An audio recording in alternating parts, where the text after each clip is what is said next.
Estás escuchando De piel a cabeza, un recorrido por tu salud con Ana y Rosa Molina. porque sabemos que el conocimiento es la mejor medicina.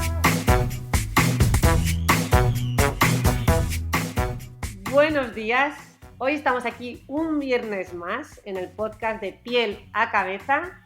Buenos días, Ana, y nuestro invitado muy especial, Rafa Guerrero. Buenos días, ¿qué tal? ¿Cómo estáis? ¡Hola! ¡Bienvenido, Rafa! ¿Qué tal? Gracias, Ana. Gracias, Rosa, por invitarme. Un placer. Muchas gracias a ti, Rafa. Este podcast es muy necesario. Reconozco que a mí me llegan continuas preguntas sobre el tema que vamos a tratar hoy, que es el de la infancia y la adolescencia. Pero antes de meternos en materia, déjame que te presente, Rafa, porque aunque sé que muchísima gente te conoce, también hay usuarios, ¿verdad?, diferentes en el mundo del podcast. Así que comentaré un poquito de ti. Rafa es licenciado en Psicología por la Universidad Complutense de Madrid, es doctor en Educación, director de Darwin Psicólogos, que es un centro de referencia que podéis encontrar en Madrid, especializados en problemas de gestión emocional, trauma, apego y TDAH.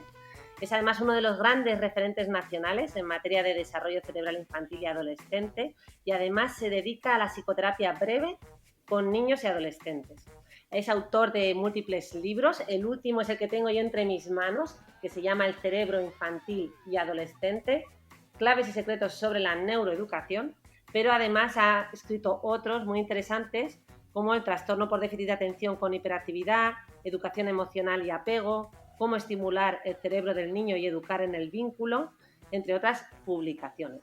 Bueno, no me quiero extender más, podéis encontrar muchísima información de él en su blog y también en su Instagram, Rafa Guerrero Darwin. Y sin más, yo creo que Ana, pasamos aquí a hacerle un montón de preguntas, ¿verdad, Rafa? Totalmente, porque claro, vamos a hablar sobre todo de la educación infantil y claro, yo no soy madre, Rafa. Bueno, en verdad un poco sí, porque tengo 20 hijos congelados, soy una mala madre, ¿no? pero lo cierto es que soy tita, ¿no? Gracias a mi hermana.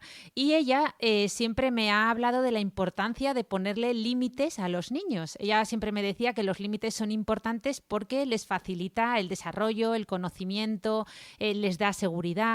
Y entonces, pues bueno, a mí como tita me cuesta muchísimo poner esos límites Claro. y lo hago, pero siempre me planteo dónde está el límite de los límites, valga la redundancia, es decir, dónde puede el modelo empezar a tornarse autoritario. Claro. Jo, qué interesante, Ana, qué interesante lo que cuentas, porque es cierto que, bueno, que a mamá y a papá habitualmente, como tenemos muy en cuenta, ¿no?, que hay que poner límites y que son muy importantes. De hecho, yo siempre lo digo, ¿no?, que los límites es una necesidad básica, ¿no?, para nuestros niños, para los adultos también, desde luego, Ana. Pero, claro, ya cuando hablamos de tíos y ya, bueno, no me quiero meter en el tema de los abuelos, los límites es un concepto que no aparece en el diccionario, ¿verdad? Los límites, bueno, que hagan lo que quieran, ¿no? Para una tarde que vienen a pasar con nosotros, que hagan lo que quieran, que coman lo que quieran y anchas Castilla, ¿no? Tal Pero, cual. eh, los límites son fundamentales, ¿no? Y es algo que yo siempre, bueno, pues debato, ¿no? A nivel profesional y a nivel personal, que es, ¿no?, la famosa frase esta de los abuelos estamos para consentir, ¿no?, y para maleducar en algunos puntos a los niños. Y yo creo que todo eso hace daño, Ana. Hace daño porque, a ver, una cosa es flexibilizar un poco más, ¿no?, o de vez en cuando mirar hacia otro lado, y otra cosa es que no haya límites. Porque, claro, todo lo que los abuelos, todo lo que los tíos consienten, luego se vuelve nuestra contra, ¿no?, a los padres. Entonces, de aquí lo que se trata es de educar en tribu, ¿no?, que somos mamíferos y somos animales que nos desarrollamos en familia, en grupo y en manada, ¿no? Así que tú decías, ¿dónde está el límite de los límites? Bueno, pues yo creo que los límites como que tienen tres grandes, o deberíamos poner tres tipos de límites, ¿no? Los que tienen que ver con la seguridad, los que tienen que ver con la salud y los que tienen que ver con el respeto. Es decir, todo lo que implique seguridad, salud y respeto, Ana, me parece que es fundamental dejarlo muy claro, explicitarlos y, por supuesto, hacerlos cumplir, ¿no? Está bien que de vez en cuando, pues, ya te digo, ¿no? Que miremos hacia otros lados o que prioricemos, ¿no? Que a lo mejor ahora resulta que esta tarde que nuestro hijo está un poco más sensible o está más triste o fíjate, ha pasado esta situación, pues a lo mejor toca flexibilizar un poco y bueno, pues al final pues se puede poner una... bueno, pues mirar para otro lado, como decía, o pasarlo por alto. Pero bueno, que seguridad, salud y respeto son límites que tienen que estar ahí siempre, ¿no? Y que nuestros niños necesitan, o sea, no son caprichos, son necesidades. ¡Guau, qué Oye, qué interesante! bonito, porque Sí. además esto que has destacado, ¿no? De que somos tribu y que existe en cierto modo este mito de los abuelos, que por cierto esta tarde sí que va a ser muy especial porque viene también la abuela con los niños que yo tengo, con mis hijos que estarán en casa. Y que tenemos que, ¿no? que trabajar como equipo y que no vale esto de yo soy la abuela y tengo que consentirles en todo, ¿no? Que en cierto modo sí que hay que flexibilizar Claro, un poquito más y que claro. pueda haber ciertas diferencias, pero que en lo esencial coincidamos, ¿no? Claro. Date cuenta, Rosa, que eso es lo que queremos, ¿no? ¿Qué queremos? Pues lo mejor para nuestros hijos y queremos que sean personas el día de mañana que tengan una buena autoestima, que tengan una buena capacidad de regulación emocional, que sean sensibles, que sean empáticas, ¿no? Fíjate esto que hablamos, ¿no? La sensibilidad y la empatía como desgraciadamente, y que os voy a contar a vosotras, ¿no? Lo estamos perdiendo, ¿no? Como el impacto sobre todo de la tecnología, otros muchos factores, ¿no? Las sociedades cada vez más individualistas, estamos perdiendo mucho la conexión con el otro. Y al final tenemos que ir todos en una misma línea. Con lo cual, pues para ir todos en una misma línea, que es en favor del niño. Es decir, que, vuelvo a repetir, que no son caprichos, que es ir a favor, ¿no? del niño, pues se trata de poner unos límites, bueno, pues que todos podamos poner en marcha y que podamos respetar y cuidar, ¿no? Al final los límites son para cuidar, en este caso a los menores. Tenga el menor 2 meses, tenga 3 años, tenga 9 o sea un adolescente de 17, da igual. Oye, Rafa, y entonces en este sentido, obviamente que me ha encantado esa frase de educar en tribu, ¿hay algún papel, hay algún tipo de rol que los abuelos, los tíos y otros familiares que no sean los padres jueguen de una forma, digamos, diferente? ¿O al final tenemos que asumir que tenemos que tener el mismo rol y ya está? A ver, cuando yo me refiero a que todo el entorno del niño, por supuesto los padres como capitanes generales, ¿no? Pero todo el Hmm. mundo que está en el barco debe hacerse cargo y debe respetar y hacer respetar estos límites, es porque los límites son fundamentales. Es decir, que no consiste en que mamá diga, no, es importante llevar al niño al médico y que el abuelo diga, ¡buah! ¿Para qué vamos a ir al médico? ¿No? O que no consiste en que papá diga a su hija de 2 años, cariño, dame la mano, que vamos a cruzar por un paso de cebra, y que el tío diga, ¡buah! Venga, vamos a fomentar la autonomía con 2 años cruzando por un paso de cebra. No. O sea, que estamos hablando de aspectos que son necesarios, que no son caprichos, ¿no? Ahora, una vez que nos vamos, una vez que hemos sido capaces de asegurar estos límites, es decir, asegurar la seguridad, la salud y el respeto de nuestros niños, ya ahí podemos flexibilizar muchas cosas, ¿no? Es decir, ya podemos, si quieres, debatir si el abuelo le compra la bamba de nata al nieto o no. Vale, fenomenal. Pero eso ya es casi anecdótico, ¿no, Ana? Claro, Pero sí. lo que sí que es fundamental es que, por lo menos en lo esencial, ¿no? Cuando digo que todos tenemos que ir a la misma línea, me refiero a lo esencial. A lo esencial. Es decir, que no podemos permitir que el niño, por mucho juego que sea, le esté dando de tortazos al abuelo. Y el abuelo se ríe y el abuelo aguanta, pues porque es mi nieto y ¿qué le voy a decir? Pues hay que decirle algo, porque aunque sea en formato juego, pues no está bien. Es decir, pues hablamos de cuestiones que son de respeto a los demás. ¿Y el abuelo va a aguantar mucho más de lo que aguantamos nosotros? Seguro. Pero es que no tiene por qué aguantar el abuelo. Es decir, porque lo que estamos no es, ay, pobrecito, ¿cómo le voy a echar la bronca? Para una vez a la semana que le veo, ¿no? Sino que consiste en, voy a decirle algo, voy a poner mi límite, porque yo quiero que el día de mañana o esta misma tarde, cuando le pase eso mismo, pero al revés, a mi nieto o a mi hijo, con un compañero o con un amigo en el parque, yo no quiero que mi nieto aguante, no quiero que mi hija aguante, quiero que le diga, oye, no, esto no te lo voy a consentir. Entonces, como veis, es muy sutil, los Sí. abuelos lo hacen con la mejor intención, pero bueno, pues también hay que educar a los abuelos. Totalmente. Oye, Rafa, y yendo un poco a otra cosa que solemos hacer también mucho los familiares, vamos a poner de segunda generación o accesorios en esta educación infantil, bueno, complementarios. ¿Qué pasa con el tema de los piropos? Porque claro, yo por ejemplo siempre les refuerzo, y supongo que mucha gente le pasa en positivo, ¿no? Todos estos mensajes siempre los entiendes como que van a reforzar su autoestima, ¿no? Que tan importante va a ser en la vida adulta. Entonces, al final, pues estamos continuamente diciéndoles pues muchos mensajes muy positivos respecto a su persona, qué guapa eres, qué lista eres. Pero, claro, ¿cuál es el equilibrio entre hacerles sentir especiales, reforzar su autoestima o influir en que se conviertan en pequeños tiranos o, bueno, con un narcisismo desmedido, ¿no? Potencialmente. Claro, claro. Sí, yo creo que la clave, Ana, está en que en muchas ocasiones tenemos muy en cuenta, y creo que las redes sociales aquí tienen mucho que decir, ¿no? Tenemos demasiado en cuenta el escaparate, ¿no? Es decir, una tienda no es importante por el escaparate, sino que una tienda es importante por su interior. Es decir, si yo paso por una tienda y veo un escaparate que es súper atractivo, eso me invita a entrar y cuando entro digo, pero si aquí no hay nada de lo que me están anunciando el escaparate, pues mal asunto, ¿no? Entonces pasa lo mismo en la sociedad, ¿no? Vivimos una sociedad que es tremendamente conductista, donde lo importante es el resultado, donde lo importante es el destino al que llegamos y nos olvidamos de los procesos. Entonces, la investigación es clara, es muy clara, ¿no? Y, por ejemplo, tenemos a Carol Dweck, ¿no? Que habla mucho de todo Sí. esto. Fantástica, ¿no? A todo el Sí, mundo. que es autora del libro Mindset, ¿no? De mentalidad fija, mentalidad flexible.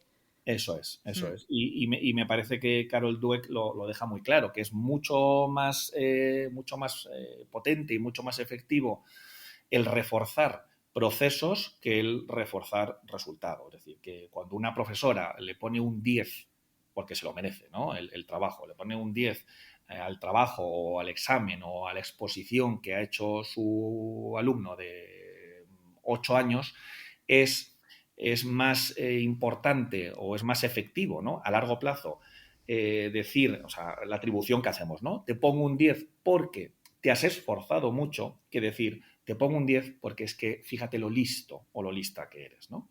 Entonces, creo que es mucho más importante el reforzar esos procesos, ¿no? Cuando viene tu sobrino, cuando viene tu hijo y te dice, mamá, he sacado un 8,5 en el examen de cono. Fenomenal. Pero estoy muy orgulloso y me gusta mucho más el esfuerzo que has hecho, en lo que te has implicado y lo bien que te has organizado para hacer el examen, que luego ha tenido como recompensa un 8,5, que en la nota en sí, ¿no? Es decir, que lo más importante es eso, pues como por ejemplo hacemos con el juego, ¿no? Que esto es muy, muy evidente, ¿no? No, lo importante no es ganar, lo importante es participar. Pues eso es el proceso. Lo importante es disfrutar, pasarlo bien, aprender, que si hay una discusión, pues que le saquemos provecho a la discusión. Ya no, si luego quien gane o deje de ganar, pues es anecdótico, ¿no? Entonces es mucho más potente el reforzar los procesos y no tanto el resultado final. Jo, pues qué bueno estos ejemplos que nos has aterrizado porque hace que se entienda súper bien. Y mira, es algo que no conocía, o sea que a partir de ahora lo voy a poner en marcha sin duda.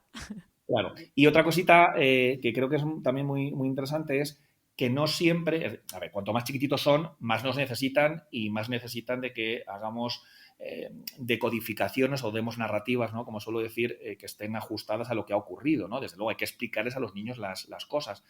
Pero a medida que van siendo un poquito más mayores, y con más mayores me refiero a 2,5 años, 3, 4, ¿no? Que no todo venga impuesto por el adulto.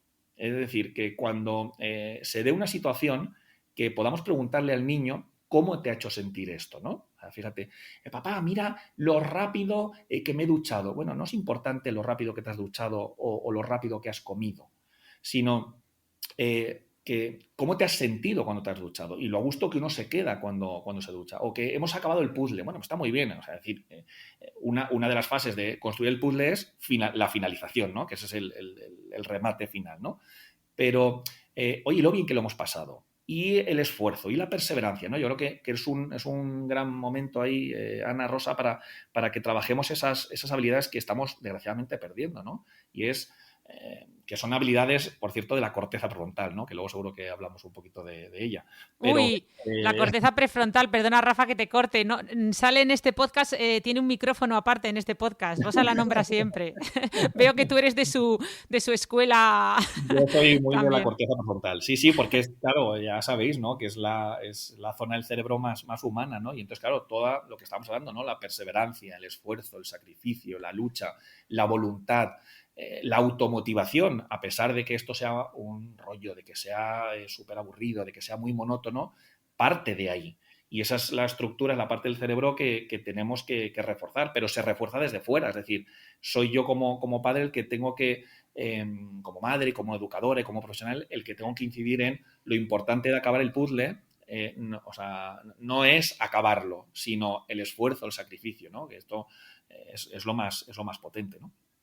A mí, fíjate ahora que hemos nombrado el tema del córtex prefrontal, que a mí me encanta, ya lo sabe Ana. Entonces, me ha venido una frase a la cabeza, no recuerdo el autor, igual tú lo sabes, que decía, el córtex prefrontal es el que más tarde se desarrolla durante, ¿no? A lo largo de la infancia y la adolescencia, pero sin embargo es el primero en sucumbir a la enfermedad mental, ¿no? O sea, Claro, que claro. igual que es Qué el bonito. que va desarrollándose y culmina su parte final, como en torno a los, ¿no? Hasta los, incluso 20 años, también es el primero en el que Más allá, sí. da señales, ¿no? Sí. Sí, porque es el cerebro, a ver, cuando digo el cerebro humano, metafóricamente hablando, ¿no? Es la zona del cerebro que se encarga de esa parte más humana, ¿no? Es la que nos permite concentrarnos, la que nos permite controlar nuestros impulsos. Cuando decimos, es que este niño es muy impulsivo. Bueno, pues este niño es muy impulsivo, puede ser por dos motivos, ¿no? Y estoy esquematizando mucho. Puede ser muy impulsivo porque es que tiene 1 año y medio y entonces no tiene otra que ser impulsivo porque no tiene suficiente desarrollo en su corteza frontal como para no ser impulsivo. O dos, tiene 13 años o tiene 7 años o tiene 49 años y no ha tenido un suficiente desarrollo en su corteza prefrontal, ¿no? Y por eso, como comentabas, Rosa, me gusta mucho esa frase, porque desde luego, como el cerebro se desarrolla de las zonas traseras a las delanteras y la corteza frontal está en la zona delantera, pero se llama prefrontal, antes de la frente, pues es lo último que se desarrolla.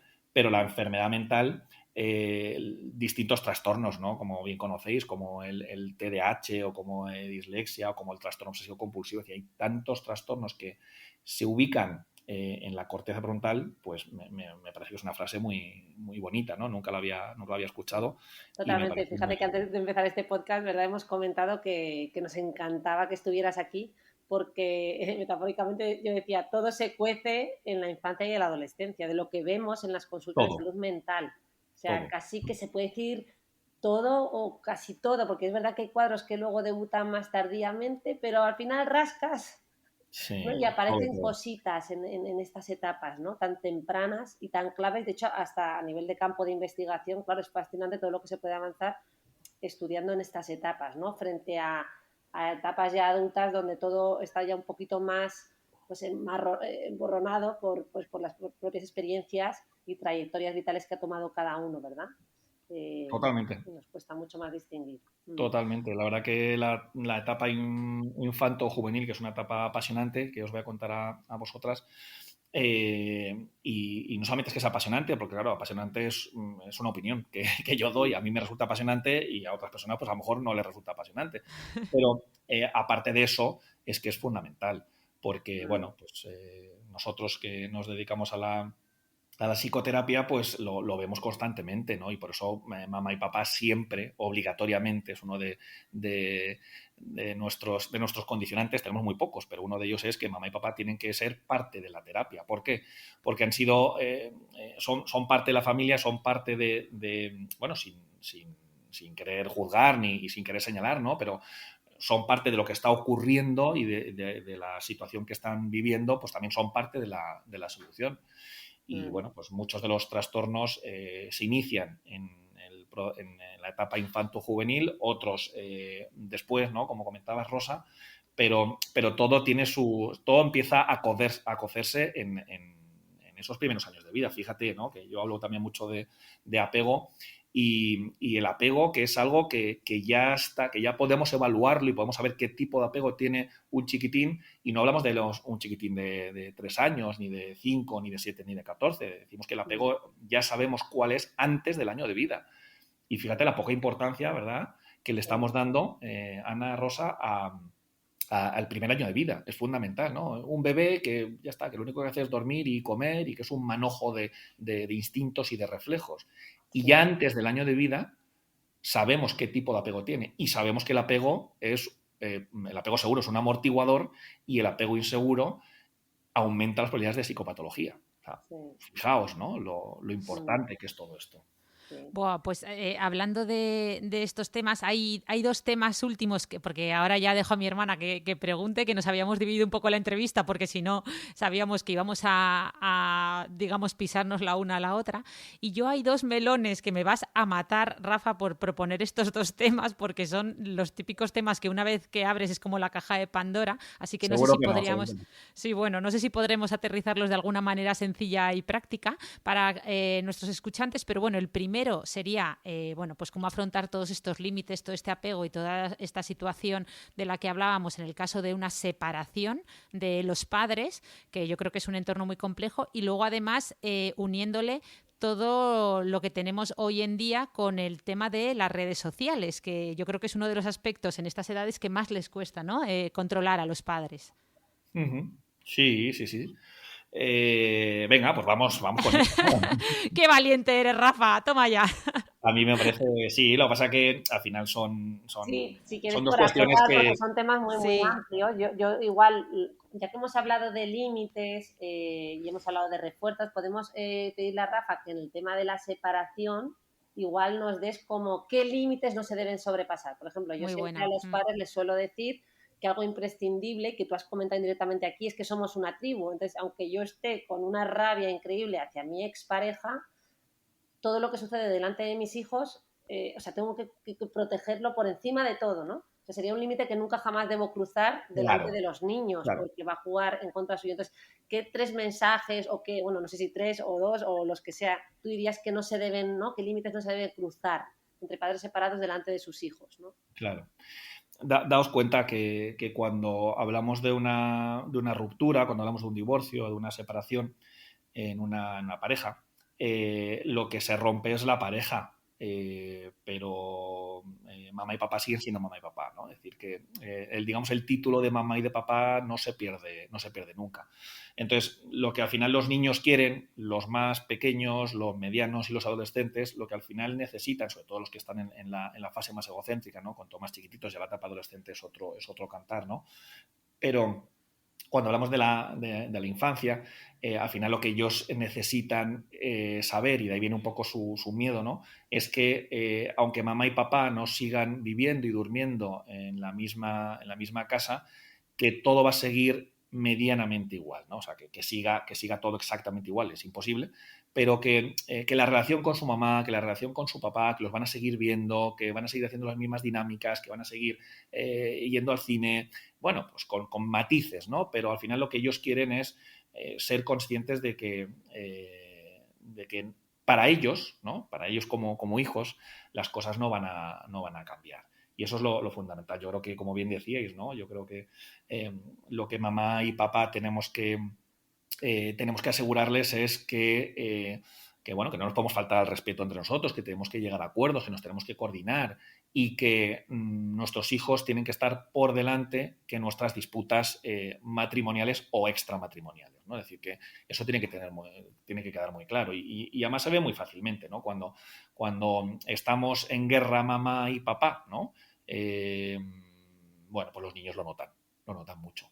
Y cuando mamá y papá tienen su guerra, pero que saben que lo que está delante de ellos y su foco es el menor, también se nota muchísimo, ¿no? Al final tenemos que actuar como una pareja de guardias civiles, ¿no? Es decir, que tenemos que actuar en la misma línea. Es decir, que si multamos, decidimos multar los dos. Y que si decimos hacer una advertencia verbal, pues una advertencia verbal, pero que no pueda haber discusiones. Porque en el momento en que yo voy a 120 por la M30 y me para la Guardia Civil y uno de la pareja me quiere multar y el otro me quiere multar, yo veo ahí el agujero. Claro, entonces no vamos en la misma línea, ¿no? Y bueno, pues también que seamos conscientes que la separación implica un duelo. Y es un duelo para mamá, para papá y es un duelo también para los niños, ¿no? Supone un punto de inflexión. Pero al final lo que ellos quieren es que todo lo que les estábamos dando, que las necesidades que les estábamos cubriendo de una manera suficientemente buena, como decía Winnicott, pues van a seguir estando ahí, aunque mamá y papá vayan a estar separados, ¿no? Qué bien que menciones a dona Winnicott, porque justo lo iba a mencionar yo antes a raíz del tema tribu, porque cuando Winnicott hablaba de la madre suficientemente buena, ¿verdad? En realidad, Sí. por madre se refería a todo lo que rodea, ¿no? A Claro. ese bebé o a ese niño. En realidad, Claro. no era la madre como tal física la que da a luz, sino a, pues eso, al padre, a los familiares, ¿no? A los tíos, a los abuelos, y Claro. cómo le damos esa coherencia y esa estabilidad. Eso es. El entorno, el grupo, si es que no podemos perder de vista que somos mamíferos y el mamífero vive en grupo y el mamífero se protege los unos a los otros. Y esto se ve muy bien en los documentales, ¿no? De animales, como las crías más vulnerables, que son pues los chiquitines, los ancianos o los que tienen alguna discapacidad o tienen alguna herida, están protegidos por la manada, ¿no? Y eso... Jo, qué bonito es, ¿no? El saber que vivimos, ¿no? Con esa empatía, esa sintonía para poder cuidarnos los unos a los otros. Totalmente. Vale, bueno, pues yo un poquito enlazando con esto que hemos comentado, tenía aquí preparadas preguntas ya más relacionadas con la práctica clínica, Rafael, porque yo sé que haces terapia breve, Sí. bueno, psicoterapia, ¿no? En niños Uh-huh. y adolescentes. Creo que la adolescencia es una etapa, ¿verdad?, que tú también abordas en tu libro, pues diferente. De hecho, la gente suele preguntar mucho sobre qué hacer, ¿no? En estas etapas, o no entienden que ese adolescente necesita separarse un poquito, necesita, entre comillas, rechazarnos un poquito e identificarse con los de su edad, con sus iguales. Entonces, bueno, antes de pasar a preguntarte a temas de consulta, una primera dirigida más a esa etapa adolescente. ¿Qué mensaje le sueles dar tú a los padres, ¿no? sobre esta etapa, ¿no? Con respecto a estas cositas que muchas veces desconocen, ¿no? Y lo viven como una tragedia, en plan, pues es que mi hijo pues ya no cuenta conmigo, no me cuenta nada, se aísla. Claro. ¿Qué nos podrías contar aquí? Pues aquí el mensaje, Rosa, es que vuelven. Ese es el mensaje más tranquilizador, ¿no? Seamos conscientes una vez más de que somos mamíferos y el mamífero tiene como característica que está a lo largo de todo el ciclo vital apegándose y desapegándose, ¿no? Esto es como, por hacer una alusión así a la tecnología, nos estamos conectando y desconectando constantemente, ¿no? Es decir, estamos durante un tiempo trabajando, desconectamos porque vienen las vacaciones, volvemos a conectar y estamos constantemente conectando y desconectando, ¿no? Entonces, cuando somos chiquitines, no solamente neonatos, sino también en la infancia, estamos tenemos una relación de apego, ¿no? Con mamá y con papá. Cuando llega la etapa adolescente se produce ese desapego. El adolescente necesita desapegarse de mamá y de papá como proceso evolutivo. No es que me desapegue de mi mamá y papá porque sean así de malos o porque no me hayan cuidado. No. Porque es normal, ¿no? Cada etapa adolescente que necesitamos romper con la zona de confort y necesitamos medirnos y necesitamos saber cómo funciono yo solo sin estar bajo la ala de mamá y de papá, pues se produce ese desapego. Pero bueno, yo siempre les digo a las mamás y a los papás de hijos adolescentes que estén tranquilos porque se desapegan de ellos, pero se apegan a su grupo de iguales, ¿no? Es decir, la figura que protege en la infancia es desde luego mamá y papá, el entorno, por supuesto, la tribu, como hablábamos antes, pero que cuando llegamos a la etapa de adolescente no se van a quedar sin protección. Lo que pasa que, digamos que la gente que protege es diferente. En la infancia han sido mamá y papá y ahora en la adolescencia no son mamá y papá, son los iguales, son los colegas, son los amigos, son los compañeros de fútbol, son mis compañeros de conservatorio, es decir, que los del instituto, ¿no? Pero luego vuelven. Es decir, que después hablamos de apego, desapego y luego volvemos a reapegarnos, ¿no? Volvemos a reconectarnos. Esto es el ciclo de la vida. Así que vuelven. Lo que pasa es que se pasa mal, porque una vez más es un proceso de duelo. Claro. Este chiquitín, ¿no? Bueno, ahora ya no está chiquitín porque ahora le tengo que mirar para arriba, ¿no? A mi hijo adolescente, pero cuando era pequeño todo se lo solucionaba yo y siempre acudía a mí. Claro, eso también genera a nivel individual, pues mucho empoderamiento y me siento muy importante y me siento muy bien como madre, como padre. Pero ¿qué ocurre? Que cuando llega la etapa adolescente y se produce ese desapego, en mayor o en menor medida, pero siempre se produce, pues me siento vacío, me siento vacía y lo vivimos mal. Pero luego vuelven y vuelven con las pilas cargadas y con un cerebro mucho más cohesionado, con una corteza frontal mucho más madura y, bueno, pues mucho más adultos, ¿no? Mucho más en el mundo adulto. Es una etapa de transición, al final, la adolescencia. Justo, sí, vinculando con esto que comenta Rafa, he leído en su libro, ¿no? Y lo menciona, que como padres tenemos que saber, efectivamente, comprender, ¿verdad?, esta etapa, pero eso no implica que nosotros tengamos que distanciarnos, ¿no? Como que físicamente tenemos que estar presentes y nuestro adolescente, aunque él nos diga, no vengas al partido de baloncesto, que no quiero que vengas a verme, en realidad hacemos ese esfuerzo por estar ahí, ¿verdad? Porque aunque nos ha dicho que no quiere que estemos, esa continuidad, esa presencia, se las tenemos que seguir dando, ¿verdad? Es decir, que el adolescente se mueve en esa ambivalencia y en esa necesidad de separarse de nosotros, pero aunque nosotros le demos su espacio, es cierto que no dejamos de estar presentes, ¿verdad? No dejamos de estar presentes nunca, nunca. Una cosa es que se produzca un distanciamiento y otra cosa es que se produzca una desconexión absoluta, lo cual no es así, porque claro, somos la única especie, Rosa, como bien sabes, que llegado a la etapa adolescente, aunque hay una separación emocional, porque es evidente que la hay, pero somos los únicos que seguimos teniendo un contacto estrecho físico con mamá y con papá. Es decir, seguimos viviendo con mamá y con papá en la etapa adolescente, ¿no?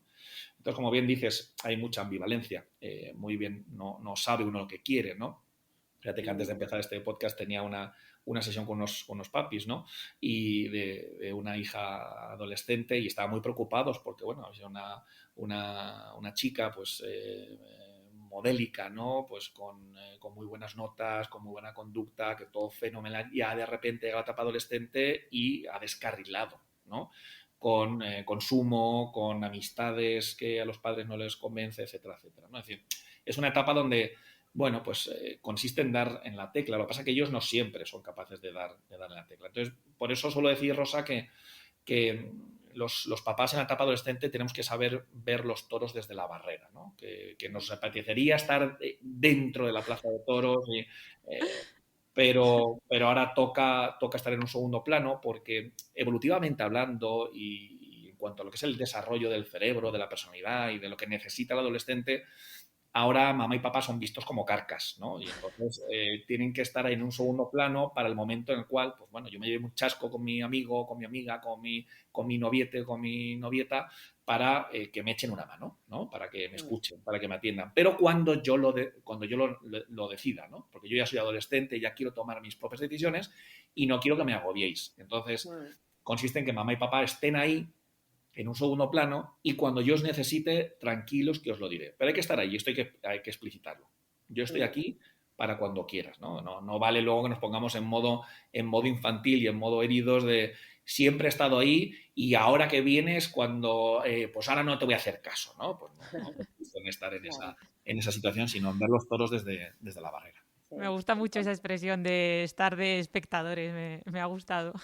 Claro, sí, es estar en el banquillo, ¿no, Ana? Estar en el banquillo y cuando toque salir a calentar, pues salimos a calentar. Y además hay que calentar, hay que salir ya. O sea, que no vale ay, espera, que voy a hacer unos estiramientos. No, ya, a jugar ya. Y además lo tienes que dar todo.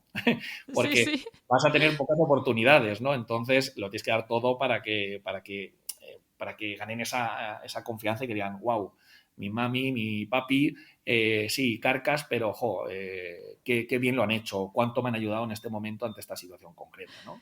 Es que me ha hecho especialmente gracia porque el otro día visitábamos la casa de un amigo que nos iba enseñando las habitaciones de la casa y de repente en una habitación estaba su hijo adolescente y dijo, mira, ahí tienes, un adolescente haciendo cosas de adolescente. El adolescente ni nos miró, claro, pero él se lo tomaba pues efectivamente como efecto espectador, como mira, ahí tienes un adolescente haciendo pues cosas de adolescente. Y no pasa nada, no luchaba contra eso, asumía, como tú muy bien dices, que está pasando por esa etapa de adolescencia en la que él va a ser un espectador y ya volverá efectivamente con un cerebro. Me ha gustado mucho. Y lo tienen que conocer, o sea, y tienen que ser. Yo creo que bueno, pues que los tres que estamos aquí, que nos dedicamos a la salud, ¿no?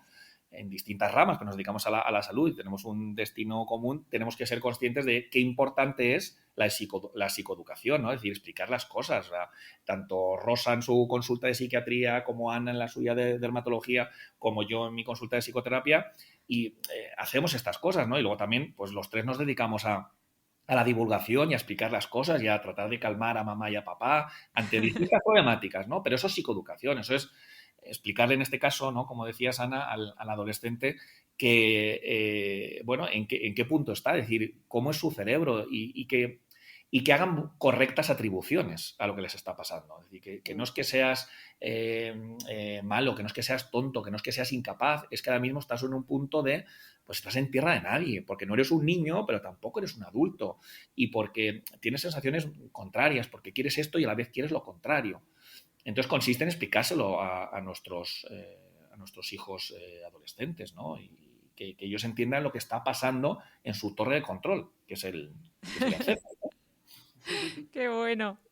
Bueno, pues, y fíjate que pensando en esto, ¿no? En ese cerebro que está ahí en plena efervescencia, terminando de desarrollarse, ¿verdad? Bueno, y también en realidad en etapas previas. Yo tengo aquí un montón de preguntas más, pero voy a cerrar con esta, que tiene que ver con el TDAH, el trastorno por déficit de atención e hiperactividad. Nosotros nos encontramos con frecuencia, yo menos porque no me dedico a psiquiatría infantil, pero una temporada sí que vi y tengo a mis compañeros cerquita.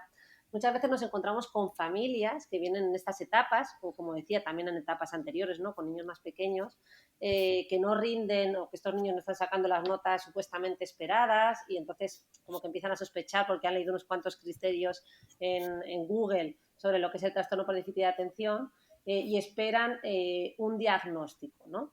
Y a veces los profesionales nos toca hacer esta devolución de bueno, es que a lo mejor ese cerebro todavía no está maduro o bien estamos ante un retraso emocional, ¿verdad?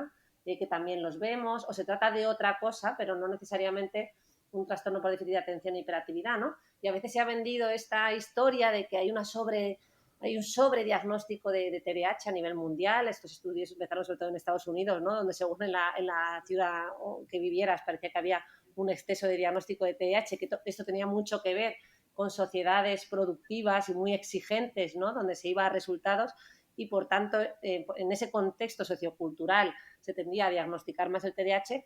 Pero yo me hago la pregunta a la inversa, ¿no? Porque es un poco también la queja de algunos profesionales, bueno, más que queja, el comentario repetido de muchas familias que vienen buscando, entre comillas, este diagnóstico porque parece que además este diagnóstico es como que da explicación y valida pues esas expectativas no cumplidas de los resultados de los hijos, ¿no? Como que de alguna manera es, bueno, pues esto es que realmente mi hijo no sacaba estas notas porque en el fondo lo que había era este cuadro, ¿no? De fondo. Y algunos compañeros se ven en estas tesituras en las que se les pide, ¿no? Una medicación para un mejor rendimiento, pero hasta qué punto, repito, es fruto de nuestro momento sociocultural. Pues no sé qué opinas tú al respecto, porque imagino que recibirás un montón de consultas de este tipo. Sí, la verdad que, bueno, pues uno de los trastornos más frecuentes, ¿no? que vemos en infanto-juvenil, bueno, no solamente los psicoterapeutas, sino también, pues eso, psiquiatras, neurólogos, pediatras, desde luego uno de los motivos de consulta más frecuente es el TDAH, ¿no? En mi caso es más exagerado aún, porque claro, como encima yo escribo mucho y divulgo y doy muchos cursos sobre TDAH, pues nos vienen muchísimos casos de TDAH, ¿no? Pero yo siempre digo, Rosa, y lo digo con todo el cariño del mundo, que en cuanto al diagnóstico del TDAH tenemos tres problemáticas, ¿no? La primera de ellas es un sobrediagnóstico, y no me cabe la menor duda de que existe un sobrediagnóstico de TDAH porque muchas veces vamos buscando, pues, bueno, pues esa solución sencilla, ¿no? Además, el TDAH es uno de los trastornos que está más asociado a medicación, ¿no? Y entonces esto hace que muchas veces, bueno, pues como tú decías, pues viene la mamá, viene el papá completamente derrumbado, desesperado, sin saber qué más hacer y, bueno, vamos a buscar solamente la medicación, ¿no? Yo siempre digo que la medicación no es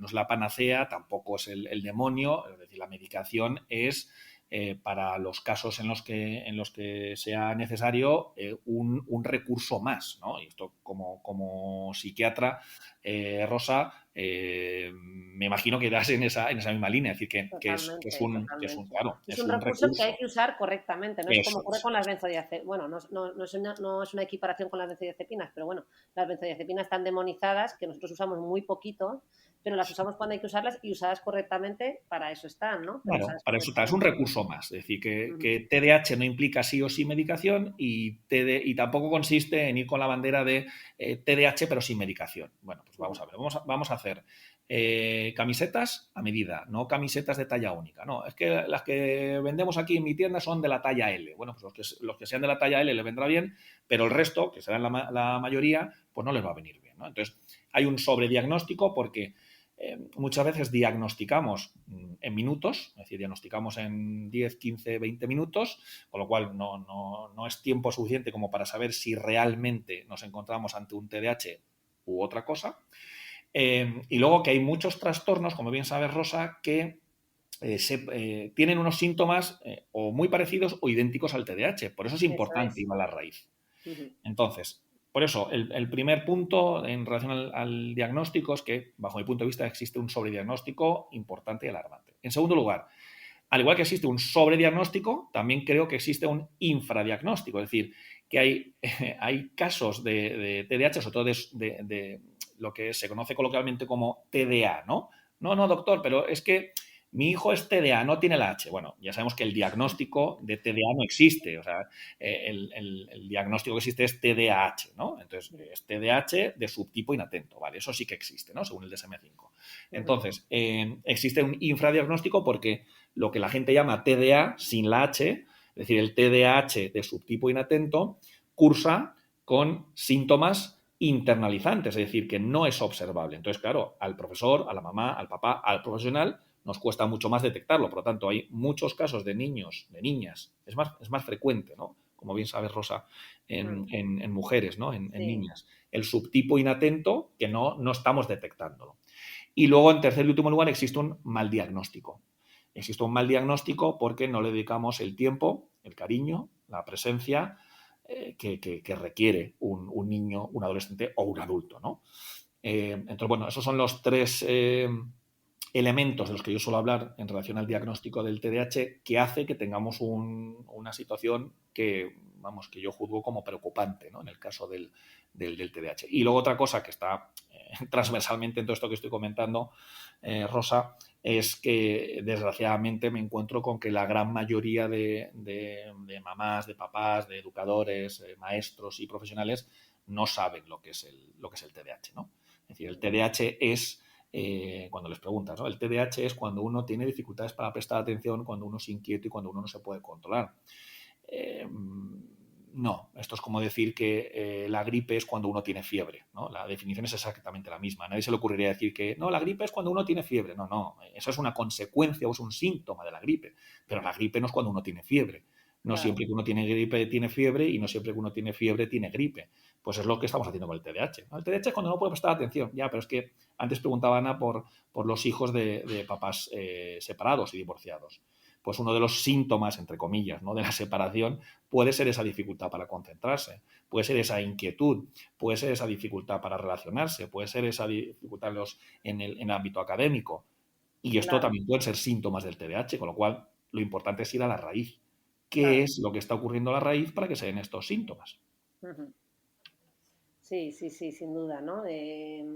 Bueno, es un campo amplio y que, como tú bien has dicho, no vale recurrir a los criterios que podamos encontrar, ¿verdad? Del DSM y autodiagnosticarme, sino nos identificaríamos con muchísimos trastornos. El diagnóstico clínico que hacemos los profesionales, tanto de psiquiatría como de psicología, va más allá de unos simples criterios que puedan venir en un manual o que puedan encontrar las personas en Google. De hecho, si fuera tan sencillo, no necesitaríamos profesionales, ¿no? Lo mismo con la Claro, medicación, que la claro, gente dice, claro. es que he leído en el prospecto.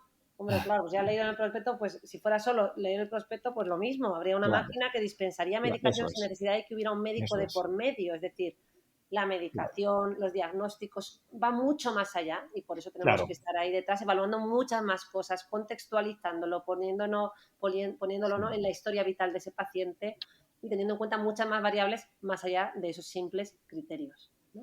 Que efectivamente, Rosa, es que el TDAH es un juicio clínico, no es una máquina la que lo da, ¿no? De hecho, yo me encuentro muchas veces en consulta con que viene un menor, viene un paciente ya diagnosticado de TDAH y cuando yo lo evalúo digo, pues me van a ustedes a permitir, pero no estoy de acuerdo, o al contrario, ¿no?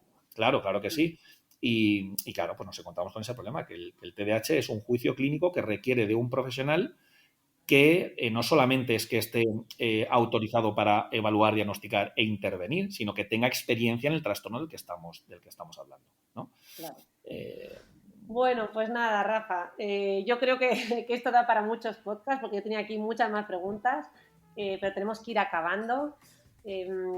Hemos hecho un recorrido amplio sobre una etapa que, como hemos dicho, es vital, ¿verdad? Y a la que tenemos que prestar especial importancia. Yo invito a los escuchantes a que, si quieren completar información, pues pueden leer todos estos libros que hemos mencionado, el último, El cerebro infantil y adolescente, y si no, también recurrir a tu web de Darwin Psicólogos o Rafa Guerrero también en Instagram. Uh-huh. Y nada, yo sí agradecerte, por supuesto, tu tiempo. Y que nos hayas aclarado todas estas dudas tan frecuentes en población general. Y hasta la próxima. Nada, un placer. Gracias a vosotras. Rafa. Gracias por invitarme. Un placer. Se me ha pasado volando. A mí igual, ha sido un placer escucharte. Estaba aquí completamente absorta. Rosa, has cavado tu propia tumba porque he aprendido muchísimo, pero sí que también he aprendido que un kinder bueno de vez en cuando me tienes que permitir, si he puesto bien el resto de límites. O sea que, de verdad, gracias, Rafa, porque lo has hecho... Vaya conflicto que he generado, ¿eh? No. Al revés. A mí me has ayudado muchísimo. Seguro que a nuestros escuchantes también. Es un lujo lo bien que lo explicas todo, lo bien que lo transmites al público y cómo lo acercas con ese lenguaje tan sencillo. Se nota que estás en esto de la divulgación y esperamos que pronto te podamos volver a tener en el podcast. Gracias de corazón y sobre todo gracias a toda esta gente que nos habéis estado escuchando. Nos vemos el próximo viernes. Hasta luego, muchas gracias. Hasta luego, chao, un abrazo. Gracias, adiós.